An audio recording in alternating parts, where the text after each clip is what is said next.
And welcome to the South African of the Year Daily Show in Sani Ravele.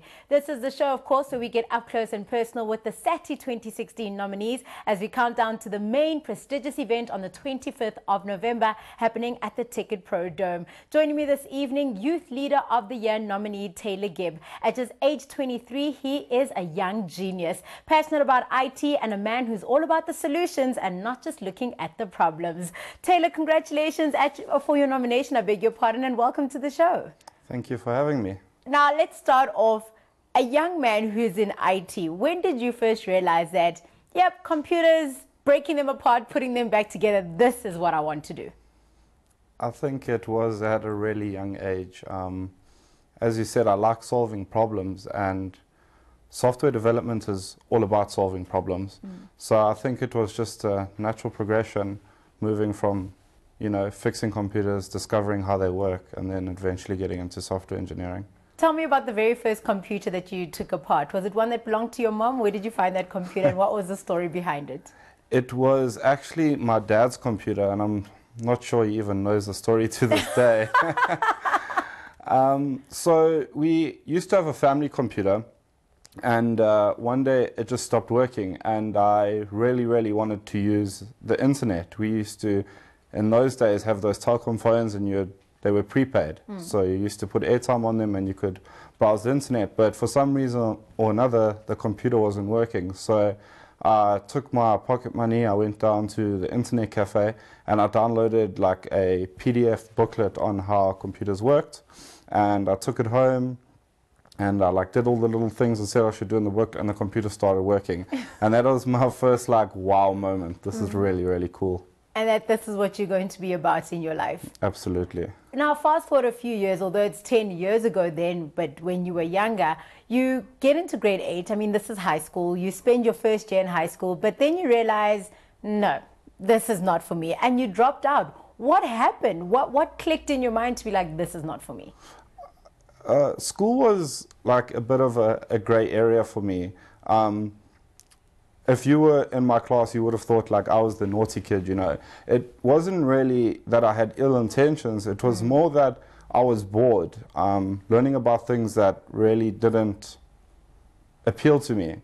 The more challenging subjects, in my opinion, like maths and physics and stuff, were more interesting because they kind of taught you how to solve a problem, and then you could apply it across a number of different fields, whereas the subjects like history and English, which dominate the curriculums these days, it kind of tests your ability to repeat what you've read in a book. To essentially be a parrot. Exactly. Yeah. And because I'm all about problems, I used to get bored and do things in class. And I moved from school to school to school until I thought, what, this really isn't working for me.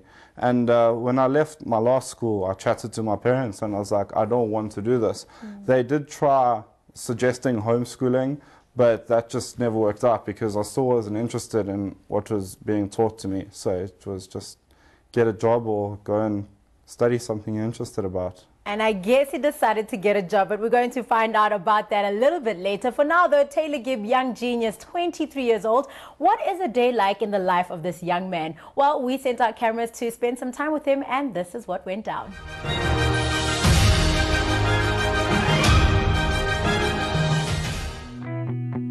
There's magic in the air.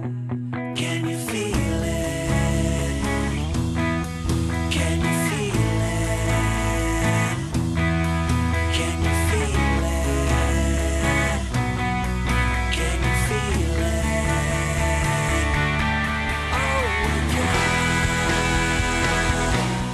Oh, I was very hyperactive as a child. I liked to run around and do things my own way. I was very creative.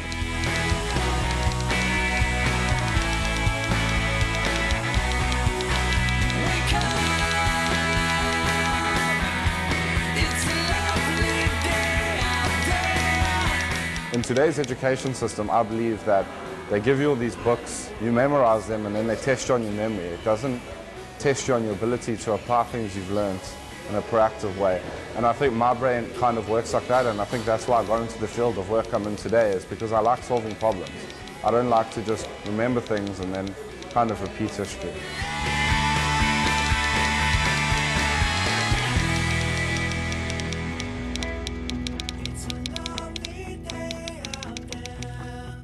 When I left school, I had already told my parents what I wanted to do with my life. So I think I knew from a very young age. I enjoyed playing computer games. I used to sit and play PlayStation all day long. So I think it was a natural progression of who I was. In the beginning, what actually happened was I started working for a small IT company run out of my mom's friend's garage where they kind of fix computers and stuff.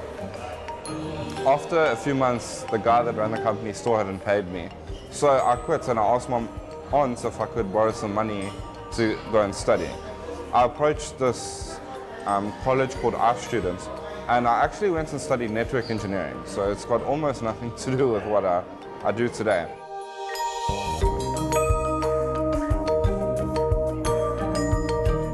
I'm working on an augmented reality game at the moment. So that's taking up a lot of my time, and I think that's something that will be in my future, something I'll work on quite a bit for the next while.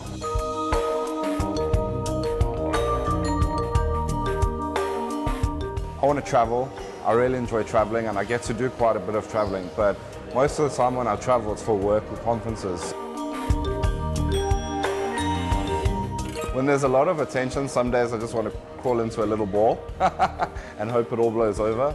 Other days it's really good. Like, I do get calls from a lot of journalists when things happen, but I've got a pretty good relationship with most of them. My strengths would be that I'm outgoing, I take initiative, I'm passionate about what I do, I always do my very best. Like, if it's not 100%, it's not good enough for me, and I don't see failure as an option ever. My biggest role model is a tough one. Probably my parents. Like, they've been through a lot, and no matter what, they've just always done their best for us. Like, it takes a very strong person to put your needs aside and look out for other people.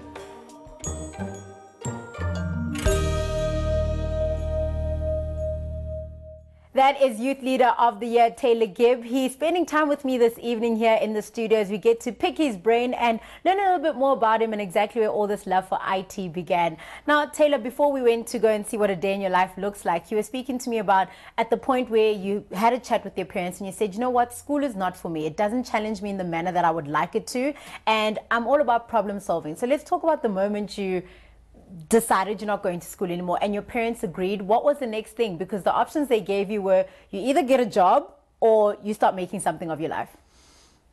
So I don't think they were happy at first. I don't think anyone's parents would be happy if they come to them. I mean, in grade 8. Come to them and say they want to leave school. But they did give me the option of either studying or going and getting a job. And I didn't have large amounts of money to go and study, so my first thing was to try and get a job.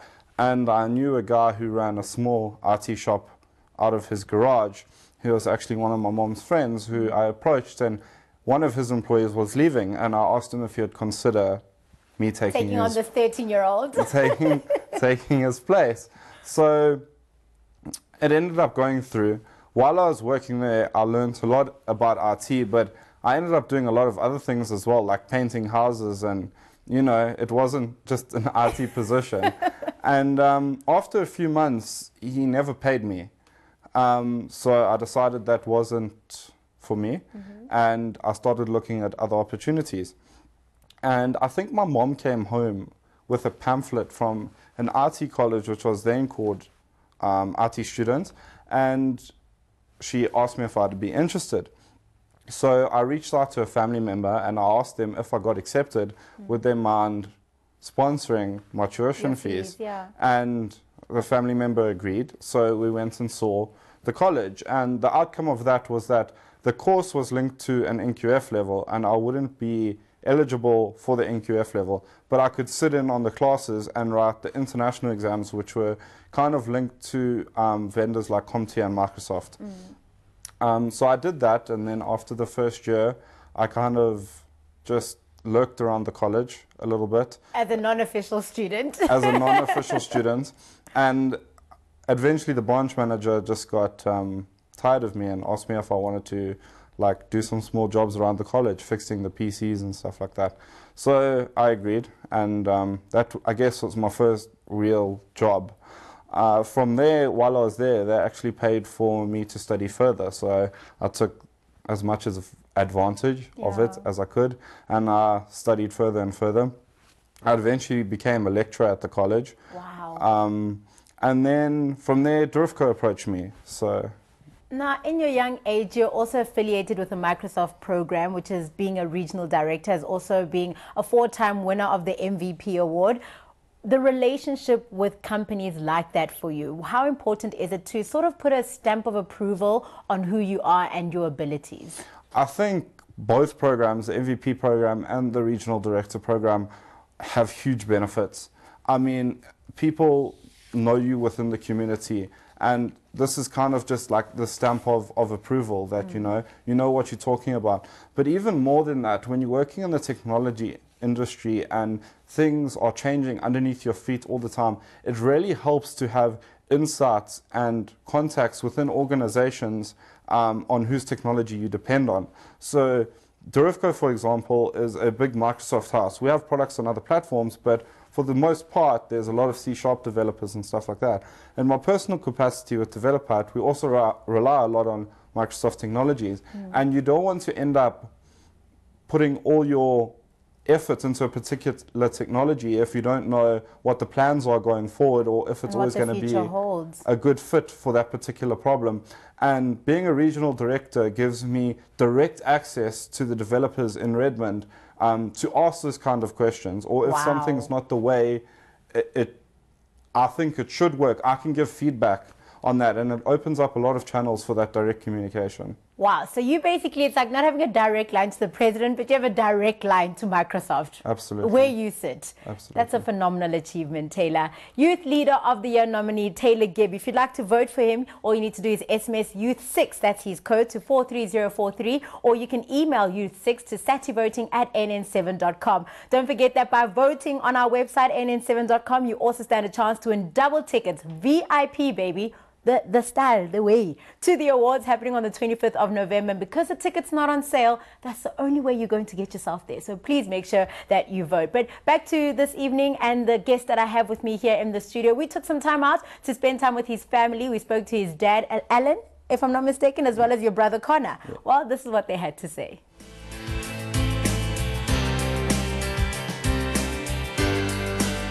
He was a good child, a bit frustrating because obviously he's intelligent. But yeah, he was quiet, worked on his computers from a very young age, played a lot of sport until about 14 or 15, and then he stopped playing sports and just started doing computers. It's a little bit daunting sometimes, just being raised with him. I see him as my brother, you know, somebody I play around with and stuff like that. So seeing him taking off and doing well and getting coverage and recognition and that, it is a little bit daunting because it kind of feels like I have to follow him, which probably won't happen. It's quite surprising because, you know, I don't think I fully grasp how respected he is in IT because it's not something that I know about. But, you know, he keeps us informed and people talk to us and say to us how well he has done. And yeah, again, it's worked out very, very well for him. It used to, when we were very young, our dad would take us surfing together on the weekends. And that's probably one of the best memories that we had, where we weren't fighting, stuff like that. We would go down to the beach early in the morning when we were very young, like 7, 8. And our dad would teach us to surf, would spend hours in the water, go get McDonald's or something on the way home. So that's probably one of my fonder memories. Perhaps one of the first memories I have of Taylor, specifically in this field with IT, was him sitting as a maybe 8 or 9-year-old. He was building a computer to play games on, and an alarm kept going off. And he literally sat for the whole day trying to find out what it was, and he finally got it right. And the sense of achievement for him on that day was so great, and it's something I've never forgotten, that, you know, here's a kid who has never read a novel because he can't sit down for long enough to read, but can spend a whole day trying to find out what's wrong with a computer. I mean, I thought that was quite amazing. He was kind of the experimental, so I would say my sister, our younger sister, is probably the favorite. She's the little angel and the baby in the family. he was always the one who did stuff wrong first, so he got the punishment first, so it was probably a little bit harsher.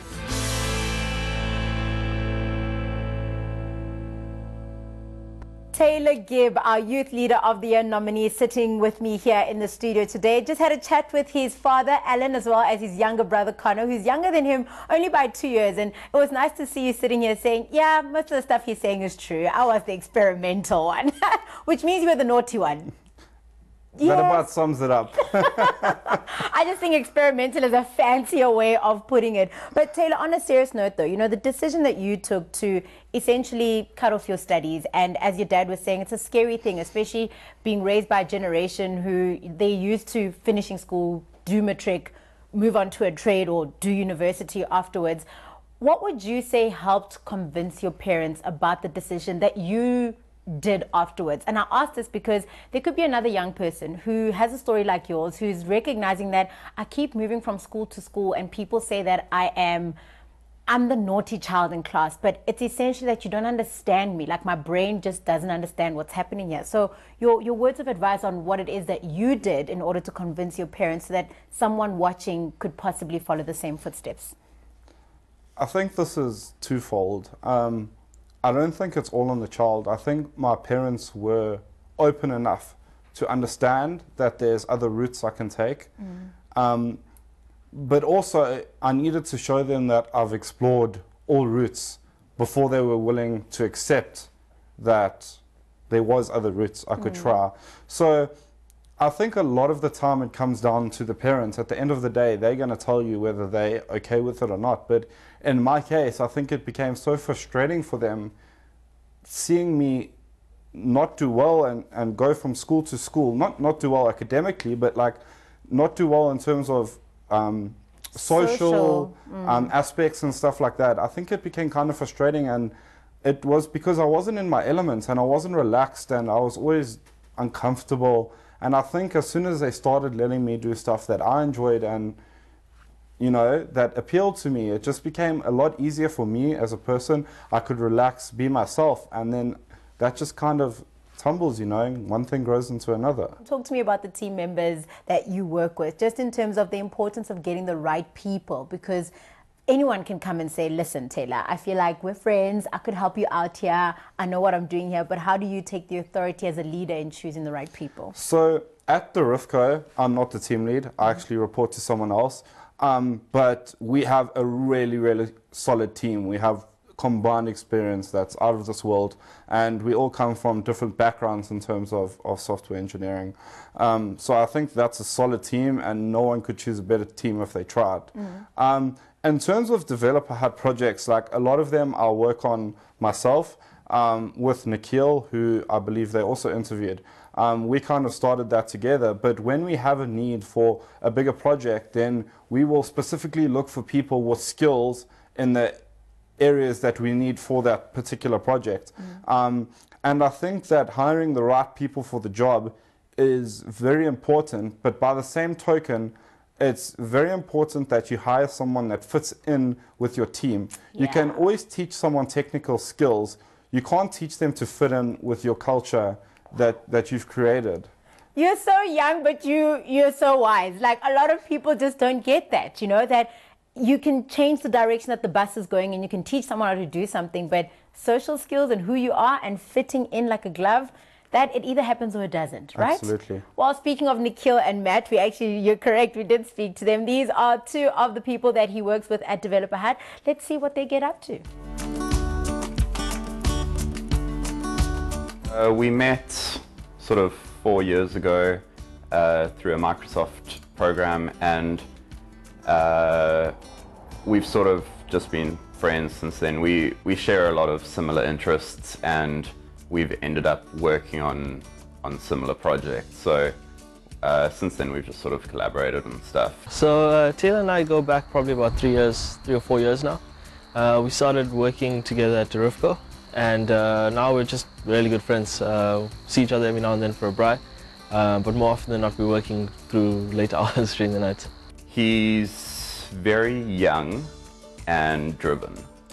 I think the reason he's becoming very successful is that he got a very early start, and he's never sort of plateauing. He's always trying to do the next cool thing or get the next recognition for doing something. He's really good with coding. I mean, one of his strengths is his skill, but I think bigger than that is his sort of passion toward it, because I mean, he's all over the place doing talks and coding up different things, you know, just as playing around with the stuff. And in our industry, playing around with the new technology coming out is really, you know, one of the things you need to do. Don't know how he finds the time to do it, so I definitely say that's one of his strengths. It's just to have that drive to always be trying something new. He's probably hit a lot of trouble with being so young. It's probably less now, but a few years ago when he got a job at the company he works for, I think it was probably quite hard for him to actually get in there and get respect from people. So one thing I take from Taylor is how down to earth the guy is. I mean, he's a rock star in the industry. With great success comes great responsibility, and it seems that 23-year-old Taylor Gibb, Youth Leader of the Year nominee for SATY 2016, is taking it well in his stride. I beg your pardon. Taylor, Nikhil raises a good point. How do you balance it all between all the public talks and motivational speeches that you go around the country giving, the coding, working at Derivco, having developer hat as well, and still just being a 23-year-old? I'd like to start by saying that Nikhil was very influential in Developer Hut, so he was being really humble there himself. I think if I had tried to start Developer Hut by myself, it wouldn't have been as successful as it is today. And I think that hits a key point home, which is that you need people to bounce stuff off. You can't do it alone. And within all these things I do, I always look for support from my peers, and you know, I'm just another person like you and me. I need the same kind of support from other people. We bounce ideas off each other. Balancing time is one of the hardest things that you can do, but there's a couple of like rules I have in my life that I live by. I'll give you one, for example. When it comes to emails, if I can respond to an email within 5 minutes, I must do it now. If I can't respond to it in 5 minutes, it must come later. And all these sorts of like tools that I use to manage my time and my projects really help. They're all technology based, obviously, but I think the tools that I use and the way in which I do things and structure my time really helps. Now, as homies and friends, you know, Nikhil was saying that you work together, but you're also friends away from work. You don't often, as guys, exchange words such as, I love you, bro, you know, I love you. But if you had a moment to just say something to Nikhil about the influence that he's had upon your life within work and just your life in general, what is it that you'd like to say to him? Thank you. Definitely. He's played a big role. As he said, we started off just working with each other at Derivco, and even though to everyone else it seemed like we were arguing, we were just really passionate about the points we were trying to drive across. We've debated about everything from coding standards to patterns to how things should be done, and we both have different opinions, but it's not until you have that aha moment that you can really understand things. I mean, I've shown him things, he's shown me things, and it's grown me as a developer as well as a person. But you're just passionate. They're not arguing. Everybody got that? They're just passionate. If you want to vote for this passionate young IT guru, can I call you a guru and a genius? Because at this stage, you really are. I think that's overshooting it a little bit, but sure. He'll take it on. If you'd like to vote for him, Youth6 is his code. SMS that to 43043 or email it to satyvoting@nn7.com. He's not alone, of course, in this category. There are other nominees that you can vote for. And with that said, this is who the nominees are in the Youth Leader of the Year category.